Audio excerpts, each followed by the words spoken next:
For so long, you've been taught to give, to sacrifice, to pour yourself into others. But tell me, how can a cup that is empty give water? How can a heart that is broken truly love? The truth is simply, until you learn to love yourself more than anyone else, you will always be searching for pieces of yourself in others. Today I will teach you why self-love is not selfish. It is survival, it is strength, and it is freedom. When you look at the foundation of any strong building, what do you notice? It is not the walls, not the roof, but the ground it stands upon. If the foundation is weak, no matter how beautiful the structure is, one storm, one earthquake, and it will collapse. The same is true for you. Your foundation in life is self-respect. Without it, everything else becomes fragile. Your relationships, your dreams, even your own happiness. So many people spend their entire lives trying to earn respect from others, hoping someone will see their worth, hoping someone will finally treat them the way they deserve. But here lies the mistake. If you do not respect yourself first, how can anyone else know how to respect you? People mirror back to you what you project. If you treat yourself as an afterthought, others will do the same. If you allow yourself to be an option, others will never make you a priority. Think for a moment. How often have you compromised your own dignity just to keep someone in your life? How often have you silenced your truth, ignored your pain, or accepted less than you deserve because you were afraid of losing someone? This is the painful reality of not valuing yourself. You trade your peace for their presence, forgetting that your presence is just as valuable, if not more. Respecting yourself means understanding one simple truth. You set the standard. You teach people how to treat you by the way you treat yourself. If you speak to yourself with negativity, if you constantly put yourself last, if you stay in places that drain you, you are giving silent permission for others to do the same. But when you choose differently, when you carry yourself with dignity, when you hold your head high and walk away from what insults your soul, you create a new standard, one that demands respect without you ever having to say a word. Self-respect is not arrogance. It is not about believing you are better than anyone else. It is about realizing that you are not beneath anyone either. It is about standing tall in your own value without apology. When you carry that energy, people feel it. They sense that you are not desperate, that you are not begging for approval, that you are not willing to accept crumbs of affection. They see that you know your worth, and because of that, they rise to meet it. But self-respect must be practiced daily. It is in the small choices. It is in the way you respond when someone crosses your boundaries. It is in the way you speak to yourself when you look in the mirror. It is in the way you walk away from gossip, from disrespect, from toxic energy that tries to pull you down. Every moment you choose self-respect, you strengthen your foundation. Every time you choose dignity over desperation, you become unshakable. And here is the beauty: when you value yourself deeply, love flows more purely. Because now, you are not looking for someone else to fill the emptiness inside you. You are not chasing validation. You are not dependent on approval. Instead, you are whole. And when you are whole, the love you give to others is no longer desperate. It is generous. It comes from abundance, not from lack. Remember this: you are not an option. You are not a backup plan. You are the main character in your own life. And the moment you decide to respect yourself as such, everything changes. Because once your foundation is unshakable, no storm can break you. Most people misunderstand boundaries. They think boundaries are about pushing people away, about building walls so high that no one can enter. But boundaries are not walls, they are gates. And gates have locks, yes, but they also have keys. You decide who comes in, and you decide who stays out. That is the essence of self-love, having the courage to protect your peace and the wisdom to choose what deserves your energy. Many of you have been conditioned to believe that saying, "No," is rude, that turning people away makes you selfish, that sacrificing yourself for others is what makes you a good person. But let me ask you, when you say yes to everyone else while saying no to yourself, what happens? You become exhausted, drained, resentful. You lose your spark. And when your energy is gone, when your heart is empty, what do you have left to give? Nothing. The truth is, boundaries are not selfish. They are necessary. They are the highest form of self-respect and therefore the highest form of love. Think about the times you stayed quiet when you should have spoken. The times you let people cross lines that made you uncomfortable, but you smiled anyway because you didn't want to upset them. The times you accepted less than you deserved because you were afraid that setting standards would drive people away. Every one of those moments chipped away at your self-worth. Every time you put someone else's comfort above your own dignity, you taught yourself that your feelings didn't matter. But they do. Boundaries are not about controlling others. They are about controlling yourself. You cannot force someone to respect you. But you can refuse to engage with people who don't. You cannot stop someone from lying, manipulating, or taking advantage. But you can choose not to stay where those behaviors are tolerated. That is what boundaries mean. You take back your power by deciding what you allow and what you don't. And here is something important. People who truly love you, people who truly respect you, will never be offended by your boundaries. They will appreciate them. Because they know that a person who protects their energy, who guards their heart, is someone who can also give love in its purest form. The ones who get angry when you draw a line are usually the ones who benefited from you having none. Their discomfort is not a sign that you are wrong. It is a sign that you are finally choosing yourself. When you set boundaries, you send a message to yourself: I matter, my time matters, my energy matters, my heart matters. You no longer run after people just to keep them close. You no longer accept excuses for disrespect. You no longer let guilt be the chain that keeps you tied to what is unhealthy. Instead, you create space for peace, space for healing, space for the right people who will value you without needing to cross the lines you set. So understand this clearly.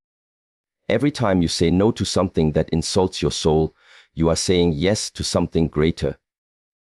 Your growth, your peace, your freedom. And every time you choose to protect your boundaries, you are building a stronger relationship with yourself. Because at the end of the day, boundaries are not about keeping others out. They are about keeping yourself whole. And the moment you decide to honor your boundaries, you stop living in fear of losing others and start living in the power of never losing yourself. The voice that speaks to you the most each day is not the voice of your friends, not the voice of your family, and not even the voice of your enemies.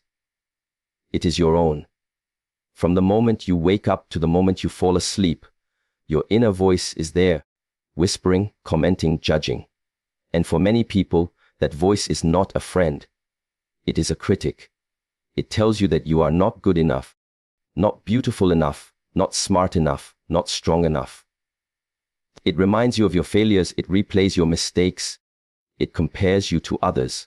And with every repetition, it shapes how you see yourself, how you walk into the world, how you live your life. If you were to speak to a child the way you sometimes speak to yourself, that child would be broken within days. Yet you carry this weight for years, sometimes decades, believing that this harshness will push you to improve. But understand this: criticism does not create growth, it creates fear. Fear of failure, fear of rejection, fear of never being enough. And when you live in fear, you stop reaching for your true potential. You shrink yourself to fit the doubts you've been repeating. The mind is powerful, but it is also obedient. It believes what you tell it. If every day you tell yourself you are weak, you will walk through life with your shoulders down. If you tell yourself you are unworthy of love, you will settle for the bare minimum just to feel wanted. But if you begin to tell yourself something different, if you begin to affirm your strength, your value, your beauty, then slowly, the mind starts to believe that too. And when the mind believes it, the body follows, the actions follow, the entire energy of your life begins to shift. This is not about empty positive thinking. This is about training your inner voice the same way you would train a muscle. It takes discipline. It takes repetition. When your critic says, "You failed," you respond with, "I learned." When your critic says, "You are not enough," you answer, "I am growing. I am becoming. I am already worthy." When your critic says, "You will never succeed," you counter, "Every step I take brings me closer." This is how you rewire the patterns that have been limiting you for so long. It is not easy at first. The critic has been loud for too long, and its words may feel more believable than your affirmations. But over time, as you continue to speak with kindness to yourself, something begins to change. The critic loses power. The voice of doubt becomes softer, while the voice of encouragement grows stronger. And when you carry encouragement within you, you no longer need to chase it from others. You are no longer dependent on external validation, because the validation you give yourself is constant, unshakable. Imagine waking up each day and hearing your own voice say, "I am capable, I am worthy, I am enough." Imagine how differently you would carry yourself into your work, into your relationships, into your challenges.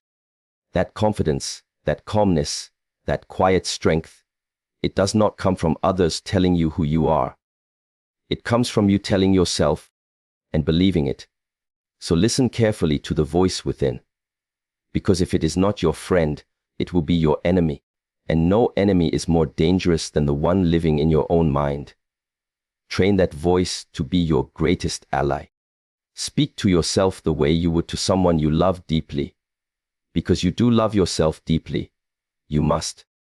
And the moment you silence the critic and replace it with compassion, you will discover that the world outside no longer has the power to break what you have already healed within. So many people carry the weight of others on their shoulders, always trying to fix, to save, to heal. It comes from a place of love, yes, but also from a deep misunderstanding. You cannot pour from an empty cup. You cannot give strength while you are collapsing inside. You cannot light the way for someone else while stumbling in your own darkness. Healing yourself first is not selfish. It is essential. Think about what happens when you board an airplane. Before takeoff, the attendants always remind you, if the oxygen mask drops, secure your own mask first before helping others. Why? Because without air, you will collapse, and if you collapse, you can save no one. This is the same principle in life. If you ignore your own pain, if you bury your wounds just to keep others comfortable, sooner or later, you will burn out, and the love you tried so hard to give will turn into bitterness, exhaustion, even resentment. Some of you live in this cycle right now. You wake up tired, but still, you show up for everyone else. You silence your own struggles because you don't want to be a burden. You put others' happiness above your own healing, hoping one day someone will notice, someone will give back what you have given. But very often, people don't notice because you've trained them not to. You've taught them that your role is to carry, to fix, to sacrifice. But inside, you are emptying yourself. To heal yourself before helping others is not abandoning them. It is preparing yourself to truly be there for them in the strongest way possible. A broken person trying to heal another broken person often creates more pain. But a healed person, a whole person, can guide, can inspire, can uplift without losing themselves in the process. That is why your first responsibility is not to save the world. It is to save yourself. Healing means acknowledging your own wounds. It means giving yourself permission to rest, to reflect, to let go of what has been eating at your soul. It means forgiving yourself for past mistakes, understanding that the lessons you learned were necessary to shape you into who you are becoming. Healing is not linear. Some days you will feel strong, and some days you will feel like you are starting all over again. That is okay. What matters is that you do not abandon yourself in the process. And here is the paradox: when you take time to heal, when you take time to restore your energy, you become more capable of helping others than you ever were before. Because now, you are not giving from emptiness, you are giving from abundance. You are not helping out of obligation, but out of true compassion.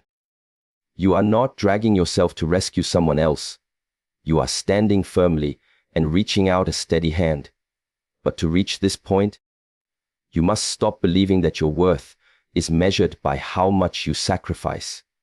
You are not valuable because you suffer for others. You are valuable because you exist, because you carry light within you, because you have something unique to give. And the brighter that light shines, the more naturally it illuminates others.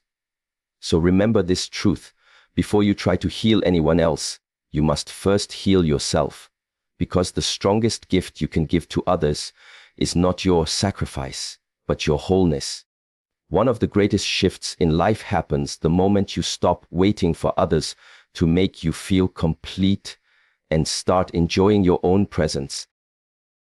Too many people live in a constant state of waiting. Waiting for someone to call, waiting for someone to notice, waiting for someone to tell them they are beautiful, worthy, or loved.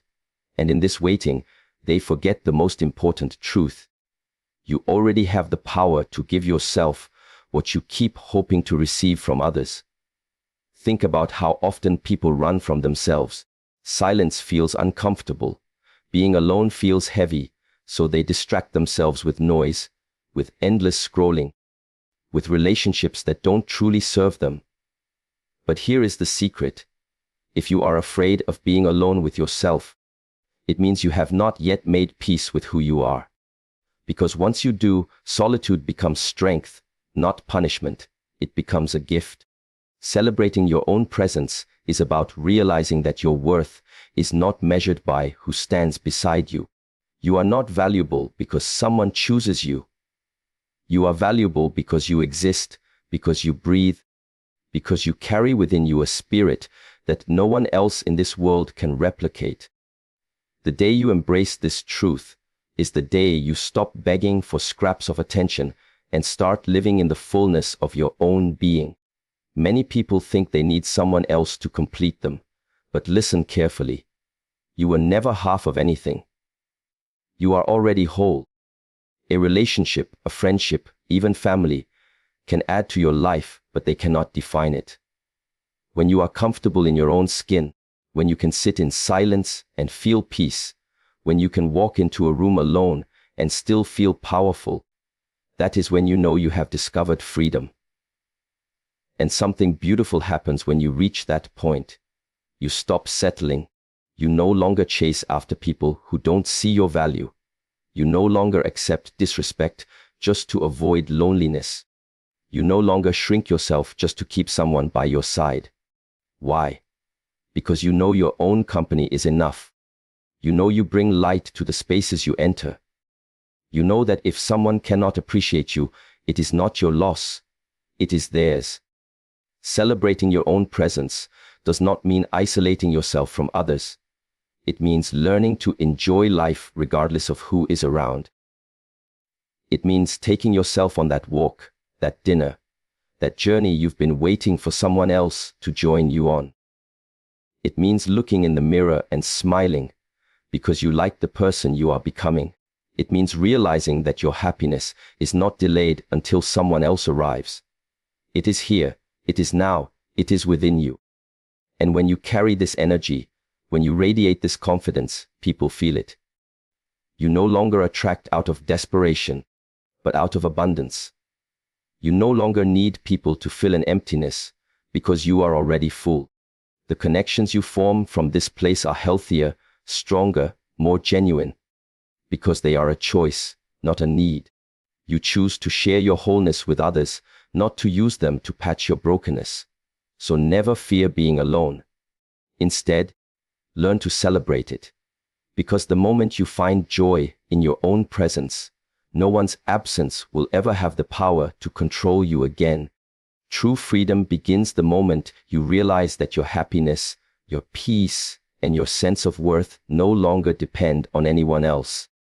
As long as you keep searching for approval, attention, or love outside of yourself, you remain chained. Chained to expectations, chained to disappointments, chained to the constant rise and fall of how others treat you. But when you learn to love yourself more than anyone else, those chains fall away. You no longer live in reaction to the world. You begin to live in alignment with your own truth. For many, this sounds simple, yet it feels impossible, because from a young age, we are taught to measure our value by comparison. How others see us, what others think, how many friends we have, who stays, who leaves. We give away pieces of ourselves just to be accepted. But in doing so, we lose sight of the most important relationship we will ever have, the relationship with ourselves. And until that relationship is strong, every other connection will feel fragile. Loving yourself deeply is not about ignoring others, nor is it about arrogance. It is about releasing dependence. It is about reaching a point where you are no longer desperate for someone to tell you who you are, because you already know. You don't need someone to validate your beauty, your intelligence, your strength, because you have already embraced it within yourself. This kind of love is not loud. It does not need to be shouted. It is quiet, calm, steady, like a flame that never burns out, no matter the wind. And here is where freedom enters. When you love yourself more than anyone else, you stop begging for attention. You stop chasing after those who ignore you. You stop shrinking yourself for fear of being abandoned. You carry yourself differently. You walk into rooms without needing to prove yourself, because your presence alone is enough. You speak without fear of judgment, because you trust your own voice. You no longer tie your value to how someone else reacts, because your value has already been decided by you. Notice how many people live in the opposite way. They cling to relationships, even toxic ones, because the fear of being alone feels worse than the pain of being mistreated. They stay quiet when disrespected, hoping silence will keep the peace. They lower their standards, thinking that some love, even broken love, is better than none. But this is not freedom. This is a prison built from self-doubt. And the only key out of it is self-love. When you place yourself first, you become unshakable. That does not mean you will never feel pain, but it means pain will no longer define you. It does not mean people will never leave, but it means their leaving will no longer break you. It does not mean life will always be easy, but it means you will always return to your center, because your love for yourself keeps you steady no matter what storms arrive. And the beautiful part is this: when you no longer beg for love, the love that comes to you is purer. It comes not because you need it, but because you choose it. You are not trapped by fear of losing it, because you know you will never lose yourself. That is freedom. That is strength. That is the highest form of love you will ever experience. Because once you love yourself more than anyone else, you will finally realize you were never waiting for others to set you free. You were the key all along.